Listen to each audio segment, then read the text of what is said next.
Hello students, Standard 10, Social Science, Unit 3, World War II, War in the Asia-Pacific region. So, Asian Pacific regionல நடந்த போரை தான் பார்க்க போறோம். Japan had entertained visions of a glorious empire, very much on the same lines as Hitler. The Japanese army invaded Manchuria in 1931. Though China appealed to the League of Nations, this act of aggression did not attract the attention of the United States or Britain. Hitler போலவே ஜப்பானும் தானும் ஒரு பெரிய empire பெரிய பேரரசை உருவாக்கணும் அப்படின்னு கனவு காண ஆரம்பிச்சிட்டாங்க.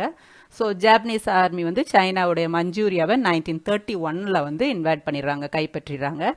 சைனா உடனே லீக் ஆஃப் நேஷன் கிட்ட போய் சொல்கிறாங்க. அதில் லீக் ஆஃப் நேஷனுடைய முக்கியமான நாடுகள் என்ன, பிரிட்டன், யூஎஸ், இவங்களே வந்து இதை கண்டுக்கவே இல்லை, லீக் ஆஃப் நேஷன்ஸ் கண்டுக்கவே இல்லை. ஜப்பான் உடனே என்ன பண்ணுறாங்க,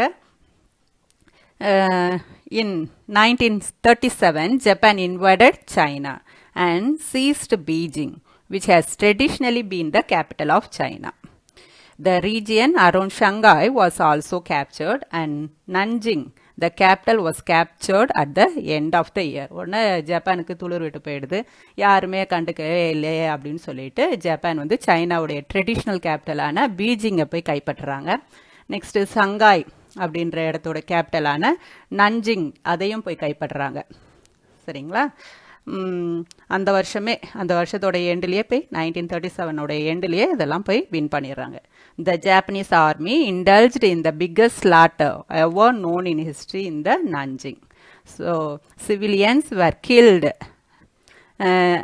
in mass for sport, and all females from children to old women were tortured and killed. So என்ன ஆகுதுன்னா, இந்த நஞ்சிங்கிற பிளேஸில் வந்து ஜப்பான் ஒரு பெரிய படுகொலை, ஸ்லாஃப்டர் அப்படின்னா பெரிய படுகொலையை நடத்துகிறாங்க. அது ஒரு ஹிஸ்ட்ரியிலே ஒரு மிகப்பெரிய படுகொலை அப்படின்னு சொல்லப்படுது. சில்ட்ரன், ஃபீமேல்ஸ், ஓல்டு விமன், வயசானவங்களை கூட விடலை, மற்ற எல்லாரையுமே குரூப்பாக டார்ச்சர் பண்ணி கொல்றாங்க. சரிங்களா? ஹுவாங்சூங் இந்த படுகொலை வந்து விளையாட்டாக நடத்துகிறாங்க அப்படின்னு சொல்கிறாங்க. மாஸ் ஃபார் ஸ்போர்ட் அப்படின்னு விளையாட்டாகவே இந்த கொலைகளை வந்து பண்ணுறாங்க. ஹுவாங்சூங் and many other parts of China were overrun. So இந்த இடத்த எல்லாமே வந்து இவங்க ஆக்கிரமிச்சிடுறாங்க. ஹுவாங்சூங் அப்படின்ற பிளேஸையும் வந்து ஜப்பான் வந்து ஆக்கிரமிச்சிடுறாங்க. The Chinese army under Chiang Kai Shek retreated to the west to the hilly country, from where they continued to fight the Japanese. The Chiang Kai Shek அப்படின்றவருடைய தலைமையிலான சைனீஸ் ஆர்மி ஜப்பானீஸ்க்கு எதிராக போரிடுது.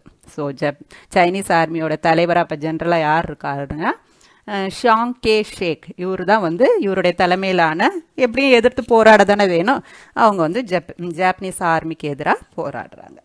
Pearl Harbor 1941. சரிங்களா? இந்த pearl harbour இதை பற்றி பார்க்கலாம். இது வந்து யூஎஸோடைய ஹார்பர். சரிங்களா? On December 1941 Japan attacked American naval installations in Pearl Harbor, Hawaii, without warning. The idea was to cripple America's Pacific fleet so that Japan would not face any opposition in its offensive against Southeast Asian countries. Many battleships and numerous fighter planes were destroyed. The United States declared war on Japan, with Britain and China also joined it. So, December 1941 Japan வந்து Hawaii island, அதாவது இது அமெரிக்காவுடைய island, Hawaii ஐலாண்டில் இருந்த naval station, அமெரிக்காவுடைய naval ஸ்டேஷனை வந்து எந்த ஒரு வார்னிங்கும் இல்லாமல், நாங்கள் இந்த மாதிரி தாக்க போகிறோம், போர் பண்ண போகிறோம் அப்படின்னு எதுவுமே சொல்லாமல் யூஎஸோடைய கண்ட்ரோலில் இருந்த அந்த நேவல் ஸ்டேஷனை போய் அட்டாக் பண்ணுறாங்க. இதில் வந்து அமெரிக்கன் சோல்ஜர்ஸ் வந்து நிறைய பேர் கொல்லப்படுறாங்க, நிறைய பேட்டில் ஷிப்ஸ் அதெல்லாம் சேதமடையுது, ஃப்ளைட்டர் பிளேன்ஸ் இது எல்லாமே டெஸ்ட்ராய் பண்ணப்படுது, இதெல்லாம் உடச்சி போட்டுடுறாங்க. உடனே அமெரிக்காவுக்கு இதனால் கோவம் வந்துடுது. இதனால் அமெரிக்கா உடனே ஜப்பான் மீது வார் வந்து டிக்ளேர் பண்ணுறாங்க. டிக்ளேர் பண்ணோன்னா அவங்களோட யாரெல்லாம் வந்து சேர்ந்துடுறாங்க, பிரிட்டனும் சைனாவும் வந்து சேர்ந்துடுறாங்க. இது வந்து இந்த அட்டாக் வந்து என்னது, போரில் இது வரைக்குமே கலந்துக்காத யூஎஸை அலைஸோட கலந்துக்கிறதுக்கு வைக்குது. This brought together both the Asia Pacific and the European war into one common cause.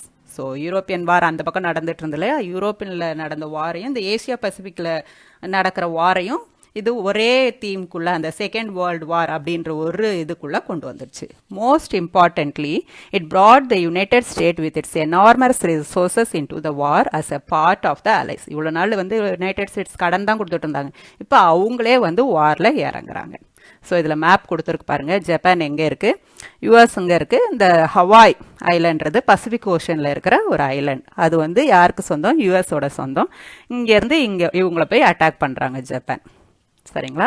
Next, Japanese aggression in Southeast Asia.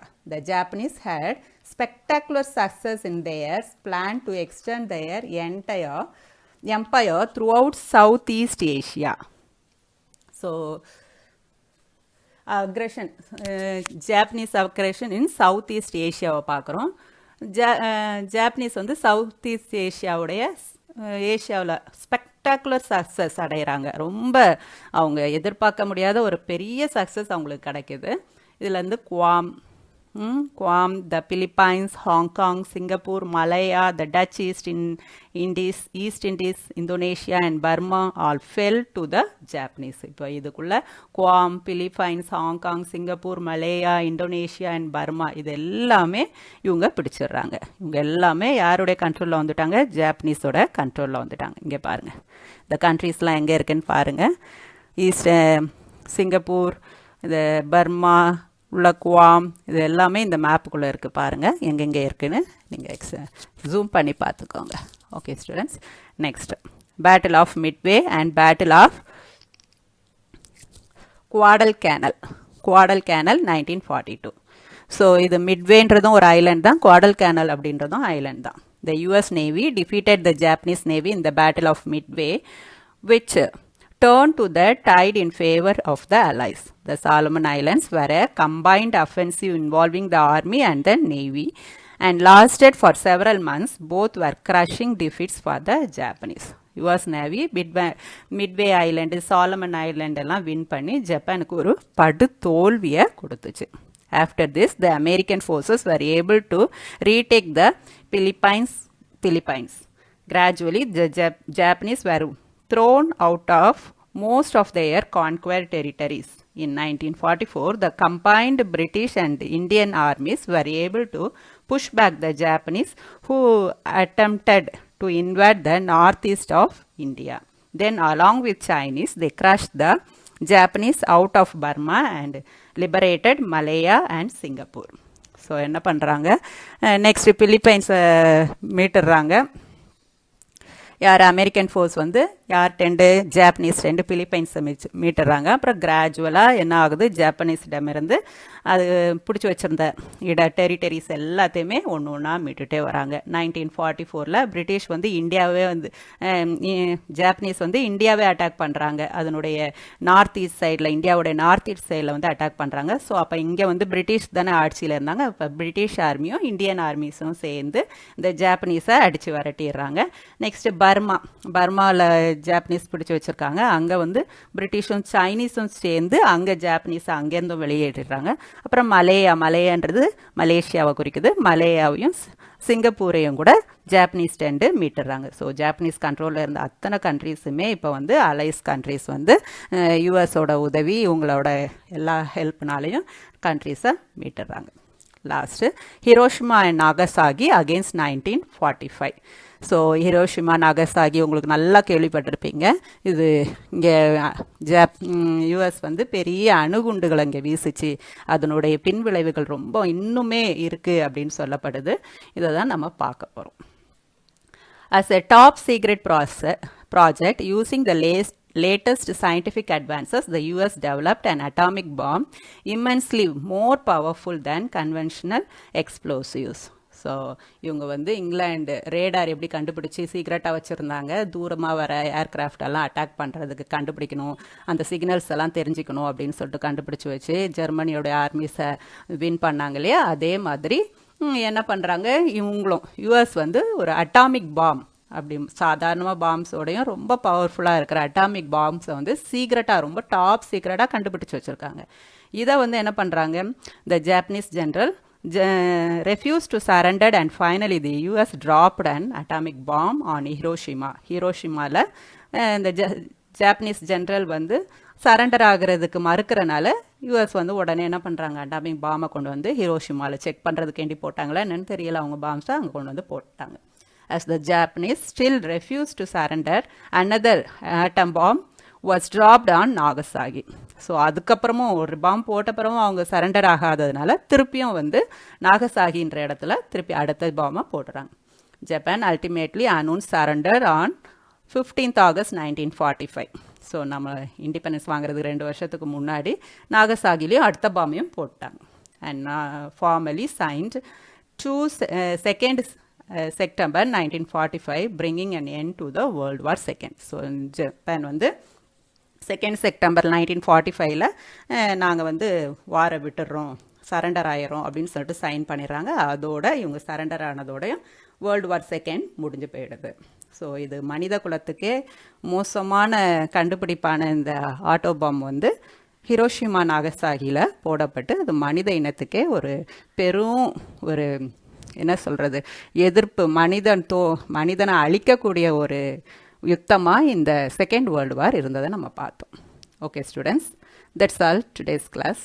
Thank you.